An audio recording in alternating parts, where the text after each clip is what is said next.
Ça y est, c'est une nouvelle rentrée scolaire pour nos enfants à Villeneuve-Saint-Georges. Après un été bien rempli, un été où les activités ont pu fonctionner normalement, où les enfants ont pu s'amuser, ont pu se détendre, il est temps de parler de la rentrée scolaire. Villeneuve-Saint-Georges, c'est 4600 élèves, 21 écoles élémentaires et primaires et 250 classes, 230 classes.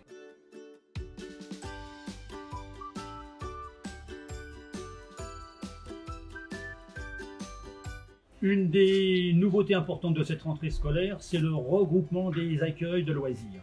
Avant, les familles devaient déposer leurs enfants soit à un centre de loisirs maternel, soit élémentaire. On a décidé de regrouper élémentaire et maternelle dans 3 centres sur Villeneuve-Saint-Georges. Un à Anatole France, qui est le centre un petit peu historique, un centre sur le plateau et un centre au quartier nord. Comme ça, les familles pourront beaucoup plus facilement déposer leurs enfants, quel que soit leur âge, dans les centres d'accueil. Nous sommes ici maintenant dans l'école Victor Duruy sur le plateau à Villeneuve-Saint-Georges. Et vous le savez, la réussite éducative est une de nos priorités. À moi, bien sûr, en tant qu'enseignant, mais aussi toute l'équipe municipale. Et pour vouloir donner à chacun la chance de réussir sa scolarité, y compris des élèves qui ont des difficultés, nous avons ouvert dans l'école, à l'école Duruy ici, une UEMA, une unité d'enseignement maternel, destinée aux élèves qui ont des difficultés, des troubles autistiques, de manière à ce qu'ils puissent avoir un enseignement différencié, un enseignement adapté à leurs difficultés, pour qu'ils aient les mêmes chances de réussite que les autres. Durant l'été, des travaux ont été réalisés dans les écoles, notamment par exemple à Condorcet, où toute la partie restauration, le service a été complètement refait. Des fournitures scolaires ont été données. Nous donnerons à tous les élèves de CP une petite trousse pour les encourager à travailler à la rentrée. Des dictionnaires ont été distribués.